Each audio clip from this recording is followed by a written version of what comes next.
today's topic is joint ownership. Okay, and so the first question is what is joint ownership? And I want to talk about that today because this topic keeps coming up, like literally keeps coming up over and over and over again. And I think there are a lot of myths going around about joint ownership, so I want to address them today.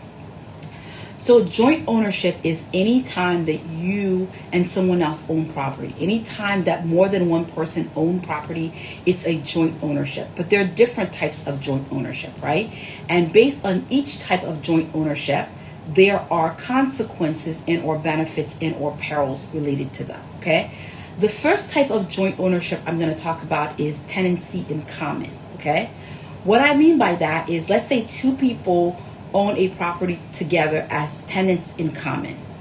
That means each person owns 50% of the property, right? And let's say we're talking about a house. So person A owns 50%, person B owns 50%.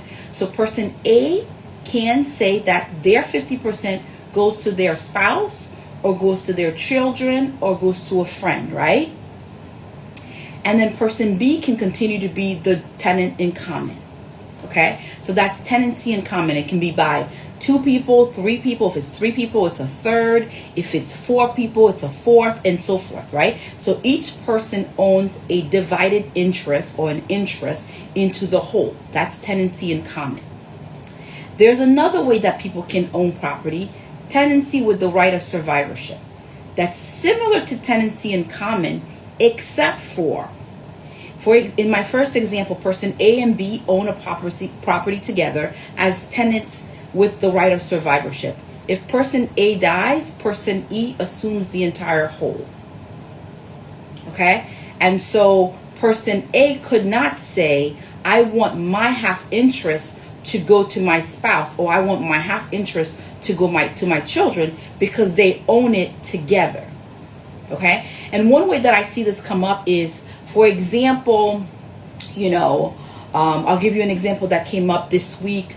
2 siblings own property together, and one of the siblings passed away, so the survivor sibling got to retain the property, and then the survivor sibling transferred that property at death by will, right, to his spouse. And so the question is, can this happen? Absolutely. And so the property, even though the property had been in the family for generations, now it can go into another family for generations because it was owned with the right of survivorship. Each person had an undivided interest in the property with the right of survivorship. And then the third way that people can own property together is tenancy by the entirety. That's generally husband and wife or spouses. Okay, so what that means is one for all for one. We own it together. That's the maximum protection. Okay, and in most states that affords you creditor protection, meaning if, for example, I'm going to give an example. If the husband is getting sued for debts, right, the creditor or the debt collector cannot put a lien onto the property because it's owned tenancy by the entirety. So unless the person has a claim or judgment against both the husband and the wife or both of the spouses, then that person cannot put a lien on the property, and that person cannot garnish that property for their in collection of the debt. So there are the 3 types of ownerships. Okay, so the benefits of joint ownership. Okay. Obviously, people do joint ownership for a variety of reasons. As it relates to husband and wife, let's say we're thinking about a bank account, right? Husband and wife own the joint bank account. That's a great idea. Some people will do it for convenience, right? You want to have someone else on your account to assist with the management of the account. Maybe you want to have a child as you get older to assist with the management of the account, or you're going to be on your minor child's account, right, to assist them in learning the financial goals and to manage their account. That's absolutely wonderful. Okay, but there are also perils in owning assets together. Okay, and one of the first perils that we see and we deal with all of the time, and I get this question, I'd say on a weekly basis, right? We get the question from generally an adult child calling and saying, my parent wants to add me to their deed. First of all, the parent is the client because the parent is the one that has the ownership in the property, the deed, right? And so the next question that I usually ask is, why does your parent want to add you to the deed? Oh, because, they're getting up there in age. And so they want to ensure that if something happens to them, that I get the property. While that may be a well-intentioned idea, it's not always a good idea. I'll tell you. Depending on the person's age, if the person is calling and this is kind of like a personal thought on it, okay, if the person is calling and maybe it's an adult child in their 20s and the parent is in their 50s and the parent wants to add the child, I may be more lenient on it. But if you're calling me and your parent is in their 70s, their 80s, I'm less likely to say yes to this idea because of Medicaid planning. If, God forbid, your parent has a medical event in the next 5 years after the transfer, and they need to get on Medicaid, which is the government health care, right? And so I can explain that. So if you need like nursing home care, most people are not able to afford the average of $10,000 to $13,000 a month. So the government has health care for people, which is called Medicaid, right? So if you need Medicaid planning and you need nursing home care and you made a transfer within the last 5 years, that parent may be ineligible to get the benefits that they need for a time period, which means somebody needs to have $10,000 to $13,000 per month for those periods of ineligibility while the parent's period of ineligibility expires in order for them to get the benefits that they need. So that's not a good idea. Also, in terms of parent wants to add a child to a house, that's considered a gift. And so we need to look at that, right? The second reason that I don't often recommend just adding anybody to your accounts if you're not spouses is the financial perils and the financial implication of the perils, right? If you think about it from a statistical perspective, and I'm not saying this is an everyday case, right? But younger people are more likely to get into financial issues. If you're putting someone on your house, okay, and this is not a spouse, if you're putting a child, a niece, a cousin, those types of people on a house, you are putting 50%, so let's say two people, one person is a primary person and you're adding someone else on the house. That person's financial perils or financial debt could risk you losing this house. The other, so like let's say they have a bankruptcy or they have a creditor issue, right? And so perhaps the creditor wants to force a sale of this house. While you're going to be able to retain your 50% of the house, the 50% of the house that belongs to that person could be at risk. And so you can't live in 50% of a house. So your entire house is now at jeopardy because you've allowed someone else to get on it, right? The other thing is, let's say you add an adult child to your house, right? And so now this adult child is a joint owner with you, right? And let's say this adult child gets into some sort of financial issue, or for whatever reason, they want to sell this house. They could force the sale of this house in an action called sale in lieu of partition. Now, while you thought you were adding your child for the purpose of legacy planning, having them inherit the house after a certain time period, they could literally force the sale, which means you lose what you've worked so hard on because the child has made a decision, right?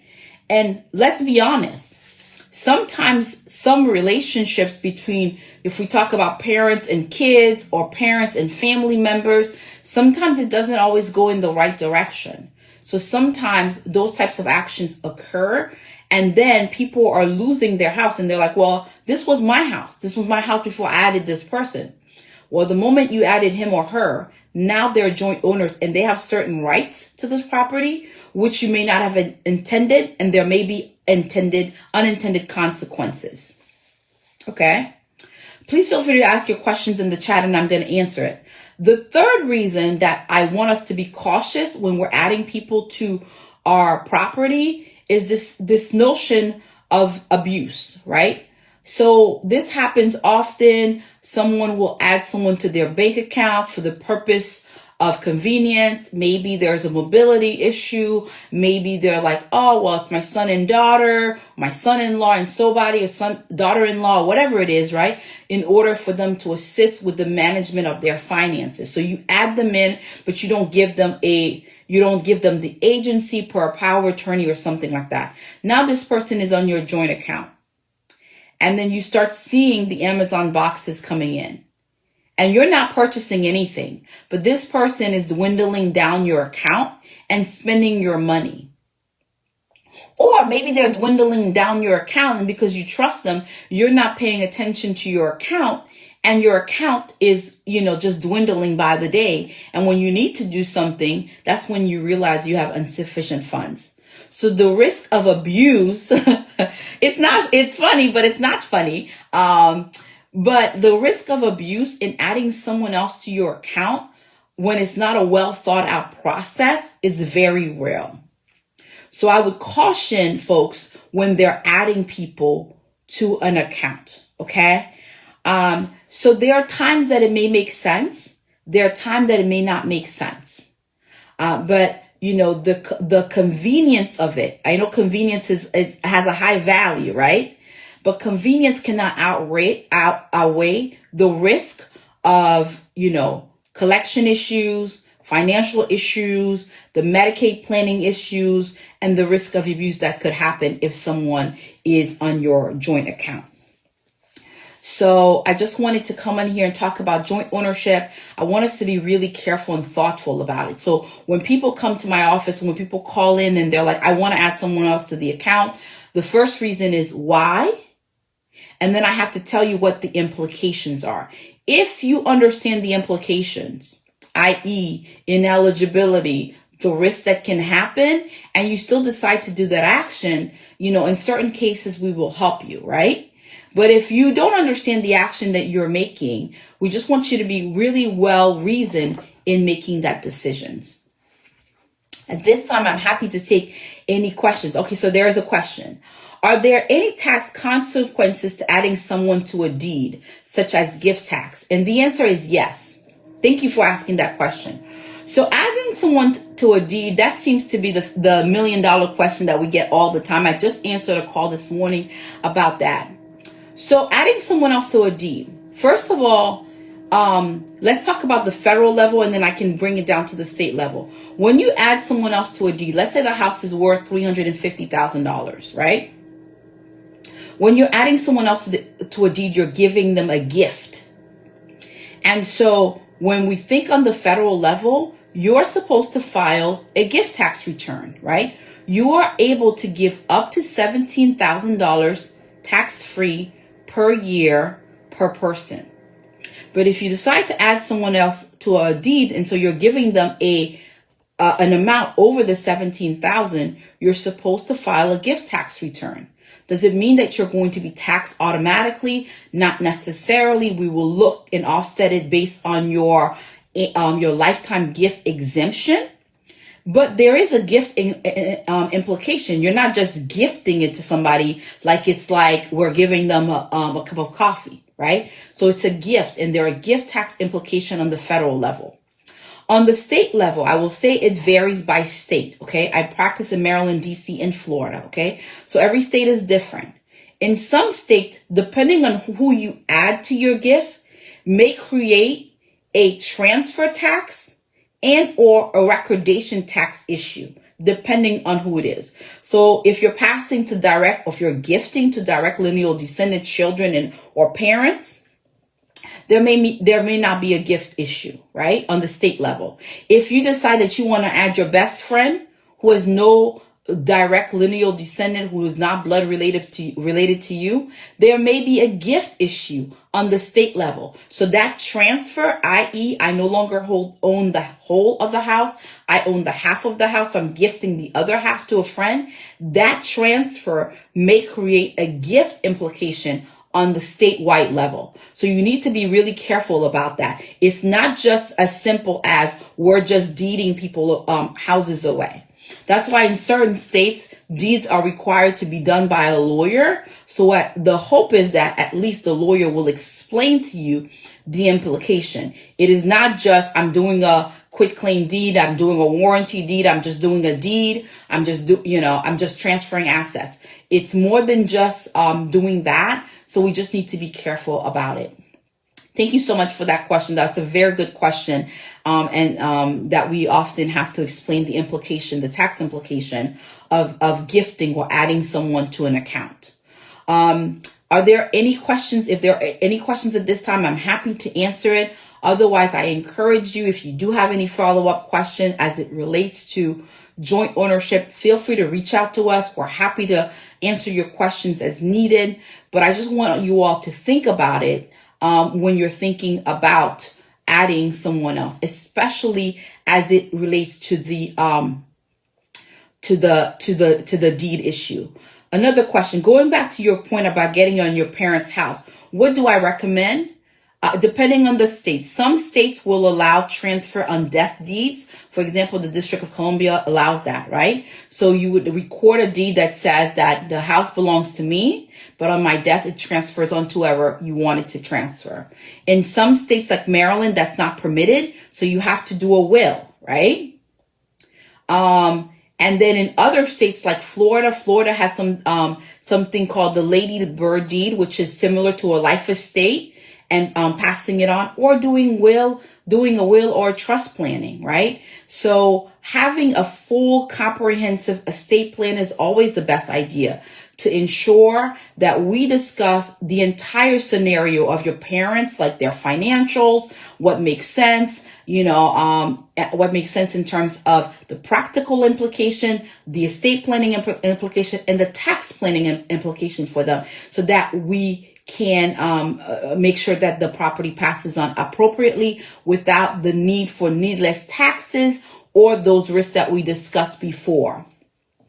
And the question, can it be split between siblings from different families? I think your question is asking whether a parent can say, I want to pass on my property to my children, and these children are from different, they may have different, like a blended family. The answer is you can do it, right? I would say before that's done, that one, you ensure that it makes sense to do that, because gifting, when you're passing it on to, when you're saying that it's going to be split among these siblings, there's going to be a tax. That's a gift, right? So are there any tax implication to this gifting? Is this gifting going to create an ineligibility period for the parent? Is this gifting creating potentially a financial woe for the parent? And is this gifting potentially putting this parent's house, if they're doing it while they're alive, right? If you're putting them on the property now, if this gifting is going to potentially have one person, one sibling say, I want to sell this property because I want my 1/5 or my 1/6 share. And so while the parent is living in there, if all the siblings are added, so let's say it's parent and two siblings, one sibling can say, I don't want to be a co-owner on this property. I want my money. Parent still lives in the house. Now parent is going to be entitled to his 1/3, but you can't live in a 1/3 house. So just being really careful before we do that, and talking about the implication of it with a learned practitioner in your state. Okay. If there are no other questions, I do think you guys have been wonderful today. Really good questions in the chat. I hope that I've answered them. But if you want to follow up and have more conversation about these issues, happy to do that on another time. We are available in our office in Maryland, DC, and Florida. So feel free to give us a call. But I thank you so much for your time, and have a great weekend. Thank you so much. Thank you.